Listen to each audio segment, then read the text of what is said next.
संत शिरोमणि आचार्य गुरुवर विद्यासागर जी महाराज की जय। नवाचार्य श्री समय सागर जी महाराज की जय। अरहम योग प्रणेता पूज्य मुनिषि प्रणम्य सागर जी महाराज की जय। ओम अरहम नमः। स्वाध्याय प्रेमी बंधुओं, प्रातः स्मरणीय जगत पूज्य आचार्य भगवान श्री 108 विद्यासागर जी महाराज के सरस्वती पुत्र अभीष्ट ज्ञानोपयोगी प्राकृत विज्ञ अरहम योग प्रणेता मुनिश्री प्रणम्य सागर जी द्वारा रचित नई छड़ाला का अनूठा स्वाध्याय गुरु आशीर्वाद से सतत जारी है। हमने अब तक 2 ढालों को पूर्ण कर लिया है। प्रथम ढाल में हमने पंच परावर्तन एवं मनुष्य आयु की दुर्लभता का वर्णन जाना और द्वितीय ढाल के माध्यम से सम्यक दर्शन के विशेष गुणों, महिमा और उसकी रक्षा कैसे करे को समझा। अब तृतीय ढाल में हम 14 गुण स्थानों का वर्णन जानेंगे। गुणों के स्थान को गुणस्थान कहते हैं, जो हमारे श्रद्धा गुण के उत्तरोत्तर वृद्धि पर निर्भर करता है। इनके ज्ञान से डरना नहीं चाहिए। सभी भव्य जीवों को इन गुण स्थानों के बारे में जानकारी अवश्य होनी ही चाहिए।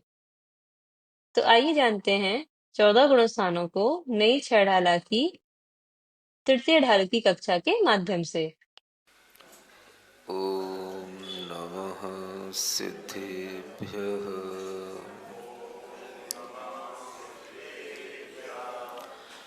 ओम नमः सिद्धेभ्यः।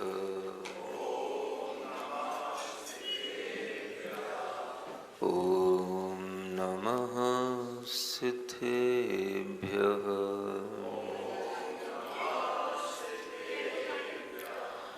तीन लोक में चार हैं, मंगल शरण व श्रेष्ठ। अरहत सिद्ध व साधुगण, धर्म जैन जग ज्येष्ठ। तीर्थंकर जिन देव की, जिन वाणी को ध्याय। सार्वधर्म संक्षेप से, कहूँ चित्त हुलसाए। देवादिदेव पार्श्वनाथ भगवान की, वर्तमान शासन नायक श्री वर्धमान महावीर भगवान की, परम पूज्य आचार्य गुरुवर श्री विद्यासागर जी महाराज की। अगर आपको केवल भीतर से सावधानी का भाव रहे तो भी आप अपने परिणामों में शुभता ला सकते हो। इसी तरह से जब आप भोजन कर रहे हो तो भोजन करने वाली चीज के बारे में विचार करो कि मैं क्या खा रहा हूं। ये विचार भी अगर आपके अंदर आएगा तो आपके पाप बंध में कमी आ जाएगी। महाराज फिर हम ये सोचते ही रहेंगे तो भोजन का टेस्ट कब लेंगे। ऐसा ही विचार करने वाले लोग बैठे हैं। टेस्ट की जगह है, विचार की जगह है। आपके मुंह में रखने वाली हर चीज आपको पता होनी चाहिए कि ये कितनी पुरानी है, कब की ये बनी हुई है, इसके अंदर क्या क्या चीजें मिली हो सकती हैं या मिला हुआ है। ये सब आपके अगर ज्ञान में होगा तो वह विचार पूर्वक प्रवृत्ति आपके भोजन के माध्यम से भी जो प्रवृत्ति से जो पाप का बंद हो रहा है उसमें कमी आ जाएगी। केवल क्या करना है आपको? सावधानी रखना है, विचार करना है। सावधानी पूर्वक आपको सोचना है कि हम जो खा रहे हैं ये क्या हो सकता है। मान लो कोई भी आपने पिज्जा, बर्गर, मैगी और वो जो वो लिसलिसी क्या होती है, हाँ है? नूडल्स वूडल्स नहीं, वो मोमोज, समझ आ रहा है? हाँ, अब आप अगर इनको देखो कि भाई ये जो चीजें बनी हैं, बन रही हैं, इनमें सब में मैदा का यूज हो रहा है ना? और मैदा जो होती है, अगर वो मैदा मौसम के अनुसार 3 दिन, 5 दिन, 7 दिन, अलग अलग ऋतुओं के अनुसार उसकी मर्यादा होती है। अगर वो मैदा साफ नहीं हुई और उसमें अगर इल्लियां पड़ी हुई थीं, उसी मैदा में अगर वह जीव पड़े हुए थे तो वो सारे के सारे जीव उसमें मिक्स हो गए। जब वो बनी कोई चीज तो क्या हो गया, वो सब जीवों के कलेवर उसी में मिक्स हो गए। अब वो जीव आपके लिए दिखाई नहीं देंगे, लेकिन उस मैदा में सफेद रंग के ही वो जीव उत्पन्न होते हैं, और वो जीव उसमें बड़े बड़े त्रस्त जीव उसी में मिक्स हो गए, और वो मिक्स होने के बाद में वह आपके सामने वो मोमोज, वो मैगी, वह सब जो है अच्छे ढंग से उसको बना करके और अच्छे टेस्टी फ्लेवर मसालों के साथ में वो जो है आपको बना करके दे दी गई, आपने बड़े अच्छे से खा ली।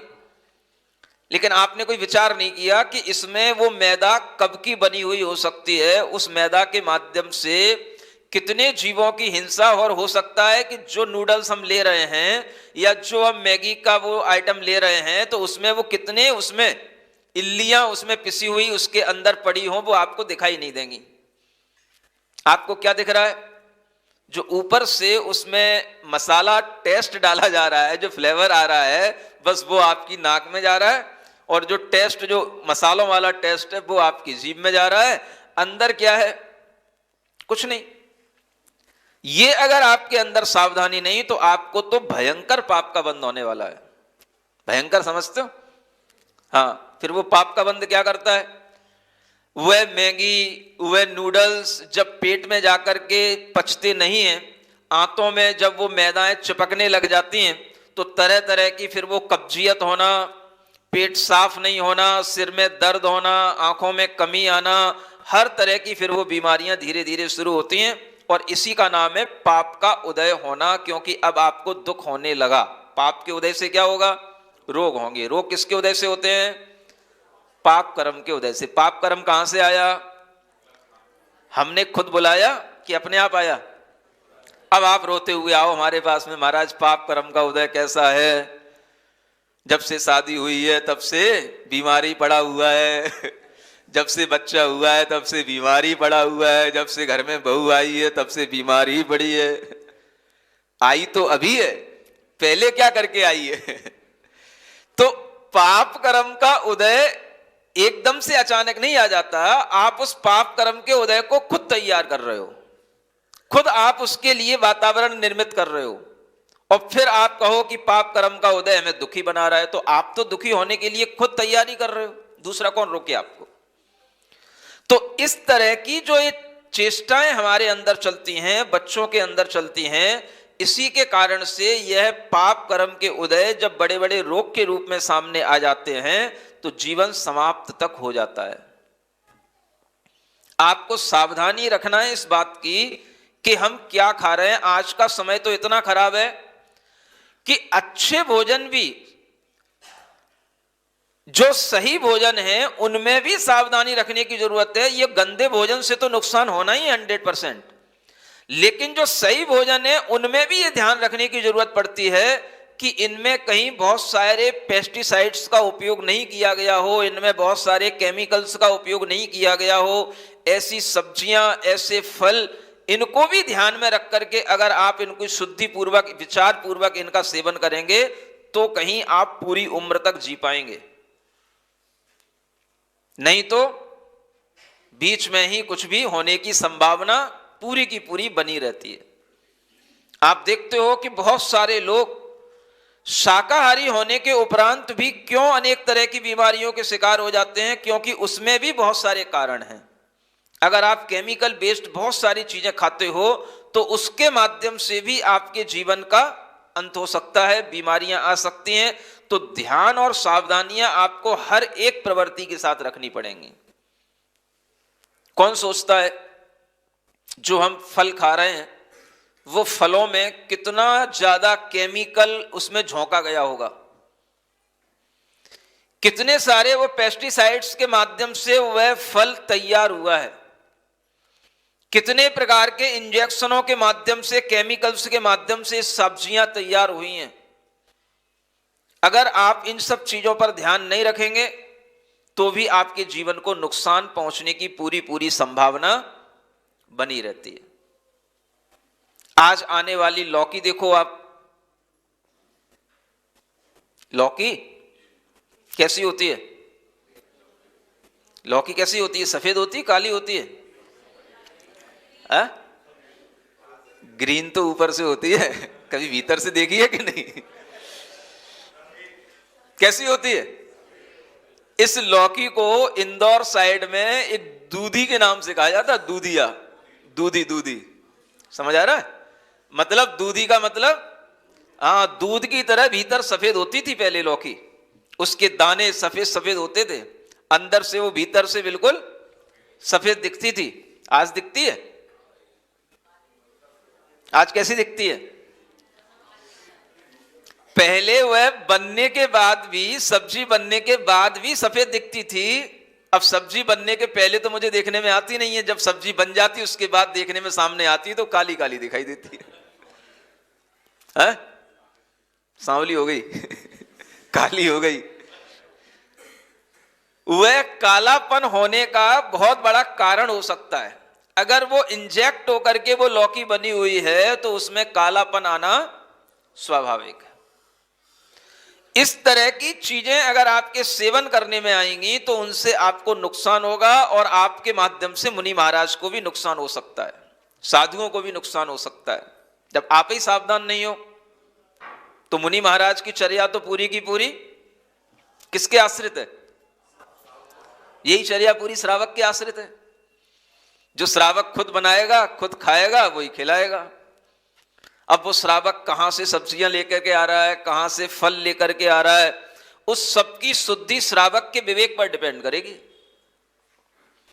फलों में भी किस तरह के वह पेस्टिसाइड्स का यूज किया जाता है, और वह अगर आपने अच्छे ढंग से उनको गर्म पानी से अच्छे ढंग से धोया नहीं, अच्छे ढंग से उनको साफ नहीं किया, बॉयल नहीं किया, तो वह फल भी नुकसान पहुंचाने वाले हो सकते हैं। ये सब चीजें सावधानी के साथ चलेंगी तो आपके लिए हितकर होंगी, और सावधानी हटी तो दुर्घटना घटी। वो केवल एक चलने के लिए नहीं है, ये जो स्लोगन है सावधानी हटी दुर्घटना घटी, केवल ड्राइविंग के समय पे ही काम नहीं आती। ये चीजें हर समय पर लगानी चाहिए। खा पी रहे हैं तो कोई भी वस्तुएं कहीं रख रहे हैं तो, कुछ भी चीजें कहीं उठा करके घसीट रहे हैं तो, फेंक रहे हैं तो, किसके ऊपर क्या गिर रहा है, किसके ऊपर क्या पटक रहे हैं, कोई को कोई चिंता नहीं होती। तो इस तरह की असावधानियों से पाप का बंध होता ही रहता है। आप तीसरी मंजिल पे रह रहे हैं, ऊपर से उठा करके आपने कचड़े का डिब्बा नीचे फेंक दिया, भले ही दुनिया में कोई चिल्लाता रहे, गाड़ी वाला आया, गाड़ी वाला आया भले ही गाड़ी वाला जब आएगा तब आएगा, तब तक तो तुमने अपने घर के सामने ही ये गाड़ी बराबर कूड़ा इकट्ठा कर ही दिया। आपके लिए एक तो ये स्वच्छता नुकसान, अस्वच्छता नुकसान करने वाली चीज हो गई, स्वच्छता पर आपने ध्यान नहीं दिया, ये तो एक चलो सेकेंडरी मैटर हो गया। लेकिन अगर अपन भीतर धार्मिक दृष्टि से बात करें तो आपने पाप का बंध किया कि नहीं? 3 मंजिल ऊपर से आपने कोई चीज नीचे फेंकी, माने नीचे अगर चींटी चल रही हो, केंचुए चल रहे हो, बड़े बड़े चींटे चल रहे हो, मेंढक भी छोटे छोटे हो, तो वो आपको कहीं दिखाई दे सकते हैं? सबके ऊपर आपने कूड़ा डाल दिया, वो सब उसी में तड़प तड़प के मर जाएंगे। और मरे या ना मरे, विज्ञान, जैन विज्ञान ये कहता है कि अगर आपने असावधानी पूर्वक प्रवृत्ति की है तो आपको पाप का बंध होगा, चाहे उसमें जीव हिंसा हो या ना हो। ये बहुत बड़ी चीज है। प्रवचन सार जैसे ग्रंथ में आचार्य कुंद देव कहते हैं, जीवो मरदु जियेदु व जीवो, जीव चाहे मरे या जिए, इससे मतलब नहीं है।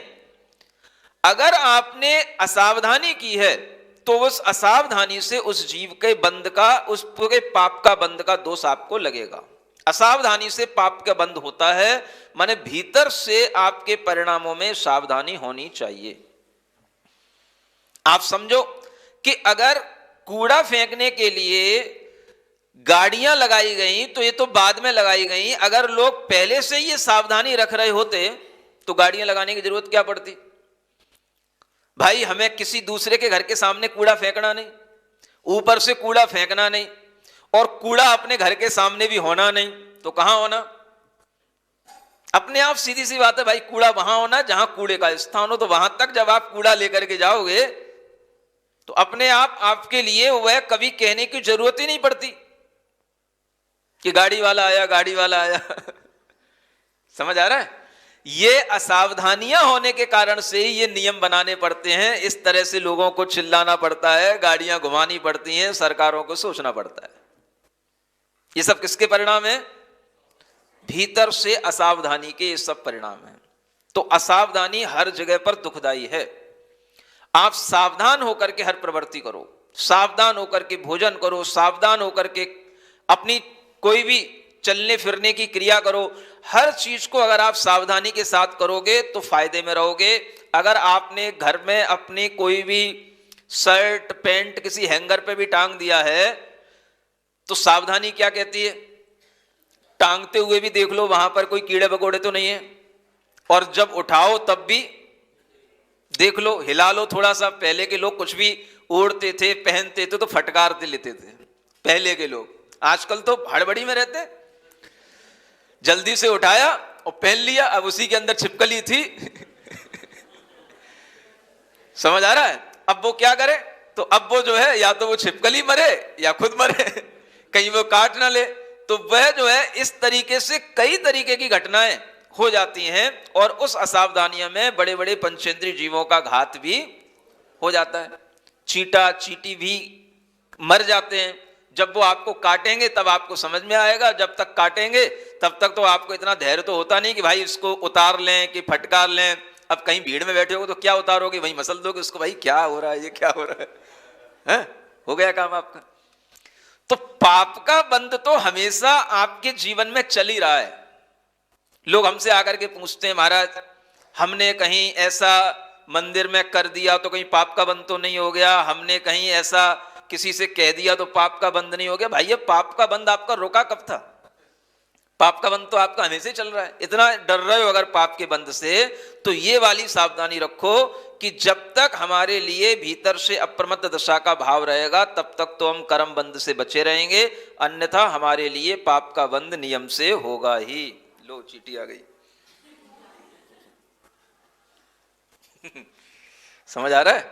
इसलिए मुनि महाराज के हाथ में पिच्छी होती है इसलिए हर प्रवृत्ति जब सावधानी के साथ होती है तो उसमें ये पाप के बंध से बचना होता है। प्रैक्टिकल भी हो रहा है तो ये जो दो लाइनें थी इस 13वें छंद की, इसमें तो ये बताया, फिर आगे कहते हैं निज आत्म में लीन मुनीश्वर शुद्ध उपयोग लहावे, उत्कट अंतर आत्म होके स्वानुभूति रस पावे। क्या कहा जा रहा है? उत्कृष्ट अंतर आत्मा कब होते हैं? जब निज स्वभाव में मुनीश्वर लीन हो जाते, माने जब ध्यान में लीन होंगे तो वह शुद्ध उपयोगी मुनि महाराज उस समय पर कहलाएंगे। यह शुद्धोपयोग हमेशा नहीं रहता है। जब प्रवृत्ति की जाएगी तो शुभोपयोग आ जाएगा, और जब निवृत्ति होगी ध्यान अवस्था होगी तो शुद्ध उपयोग। सिर्फ अपने ज्ञान स्वभाव आत्मा का ध्यान, शुद्ध आत्मा का विचार करते हुए भेद विज्ञान करना, यह शुद्धोपयोग कहलाता है। और इस तरह के शुद्धोपयोग में उन महाराज के उत्कृष्ट अंतरात्मा की दशा बन जाएगी। अभी प्रवृत्ति में कैसे अंतरात्मा है? वो मध्यम अंतरात्मा है। और प्रवृत्ति छोड़ी आत्म ध्यान में लीन हुए तो कौन से अंतरात्मा हो गए? उत्कृष्ट अंतरात्मा हो गए। तो मुनि महाराज के जीवन में ये सब इस तरह से परिवर्तनशील रहता है, कभी शुभोपयोग कभी शुद्धोपयोग।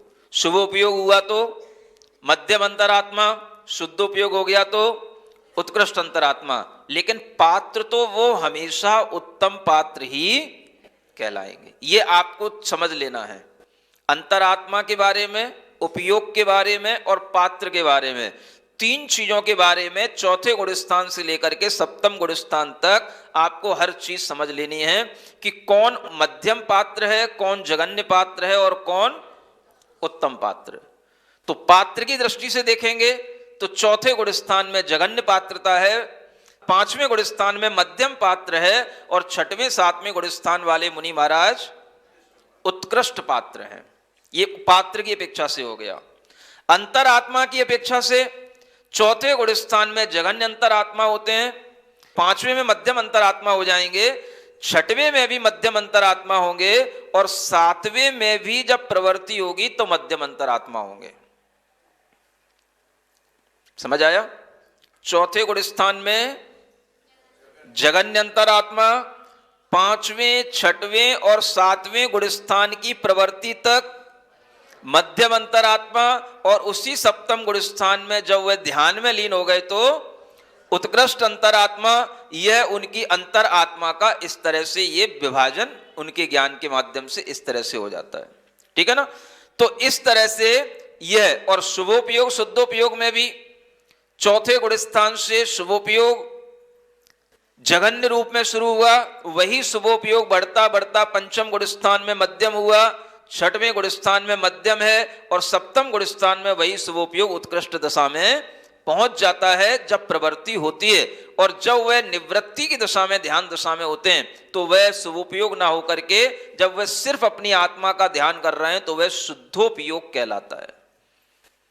ये शुभोपयोग और शुद्धोपयोग की ये दशाएं आपको समझ लेना है, और इन दशाओं को समझने के लिए इस तरह से छह डाला का आपको अध्ययन करना है, जिससे आपके लिए यह बात समझ में आ सके कि हम अपने उपयोग को शुभ बना सकते हैं तो कैसे, और उस शुभोपयोग की दृढ़ता रख सकते हैं तो कैसे।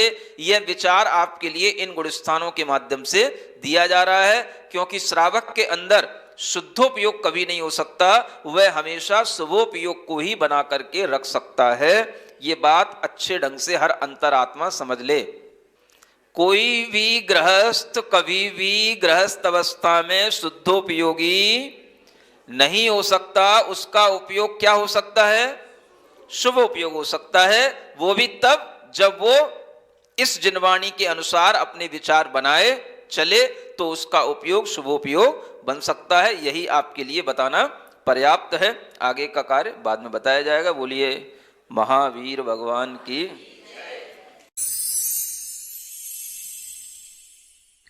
सिरिजिणवाणी जग कल्याणी जग जन मदतम मोहरी जणमण हारी गढ़हर हारी जम जरा भव रोग हरी तिथ्य राणम दिव्य झुणिम जो पड़ई सुणई मय्ये धारई राणम सौख मणंतम धर्य सासद मोक्ष पदम पावई सासद मोक्ष पदम पावई।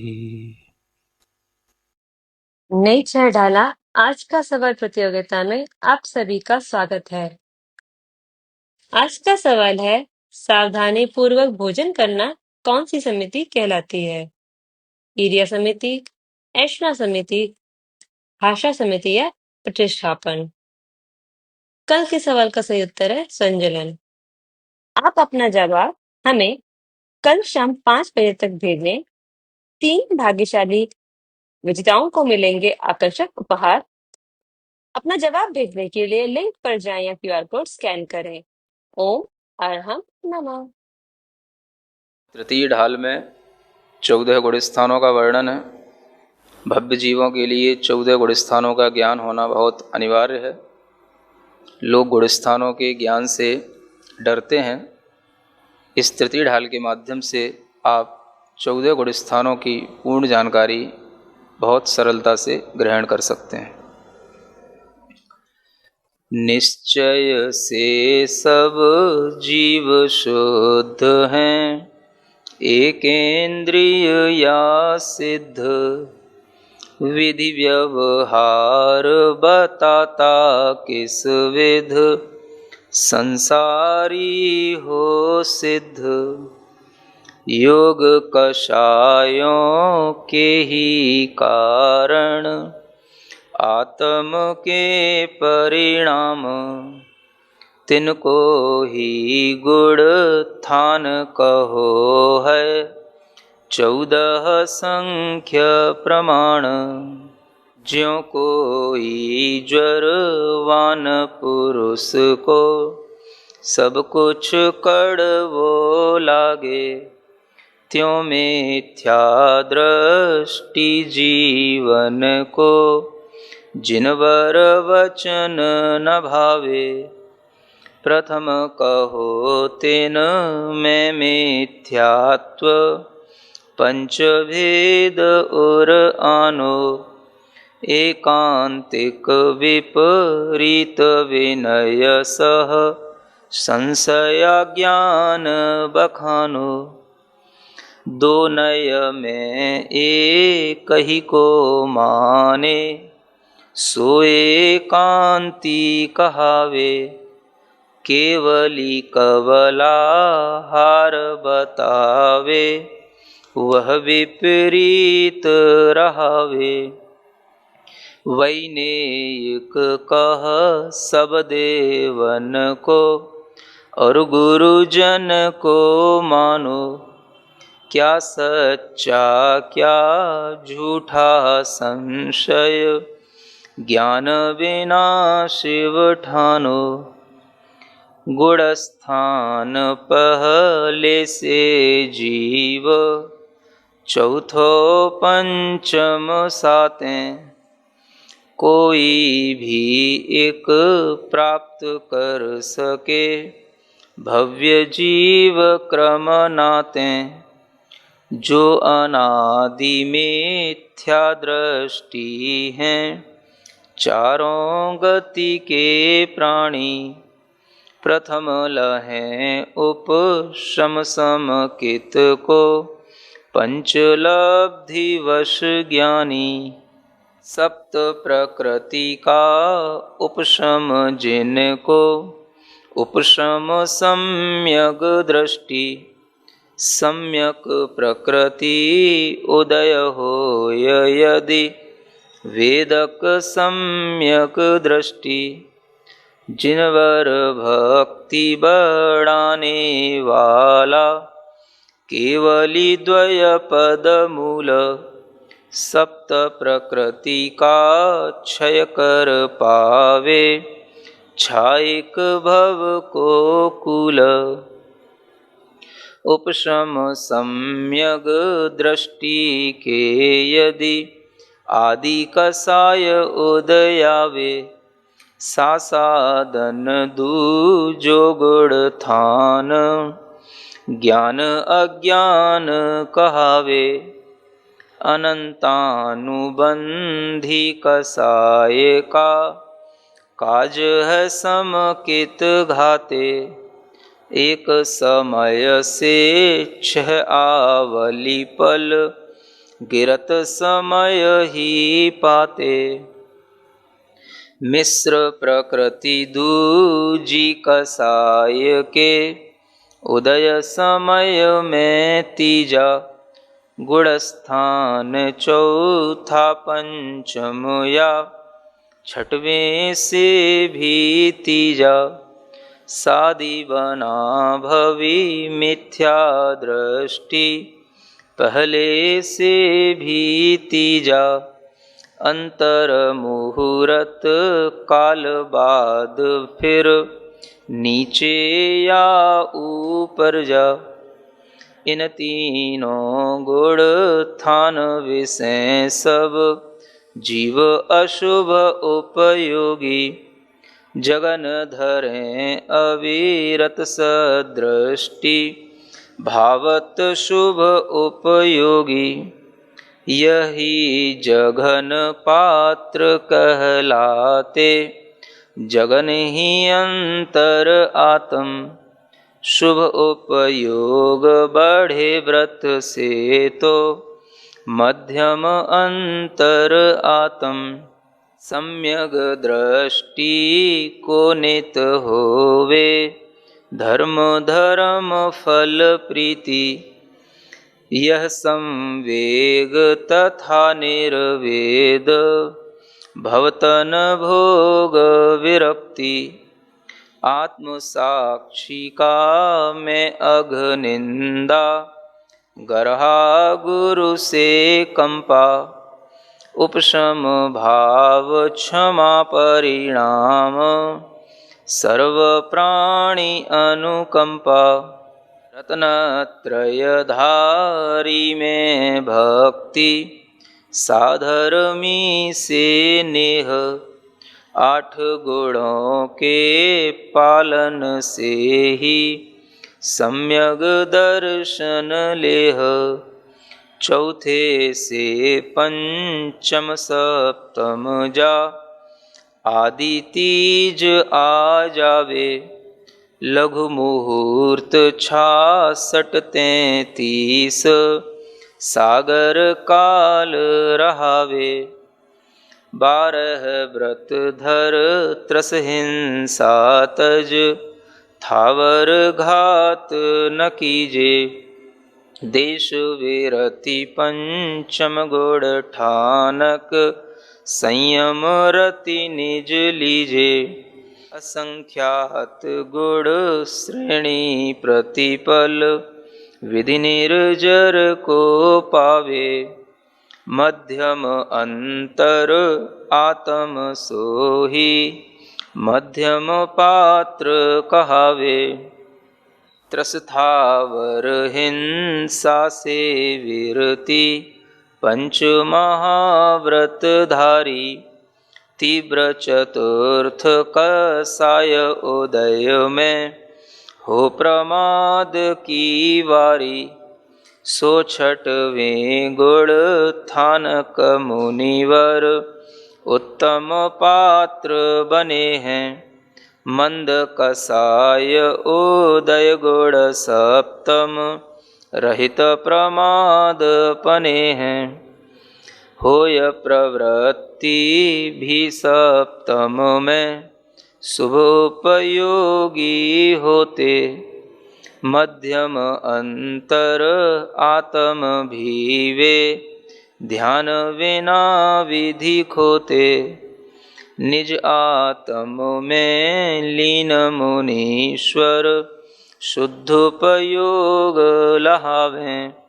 उत्कट अंतर आत्म हो के, स्वानुभूति रस पावें। अप्रमत्त गुण में मुनिवर जब, श्रेणी सन्मुख होवें। सातिशयी वह अधःकरण में, निज आत्म में खोवें। मोहनीय कर्मों का उपशम, उपशम श्रेणी कहावे। जिस विध कर्मों का क्षय होता, छपक श्रेणी मढ़ जावे। होय अपूर्व विशुद्ध भाव जहाँ, ठाण अपूर्व करण है। अनिवृत्ति परिणाम जहाँ है, नवमा ठाण चरण है।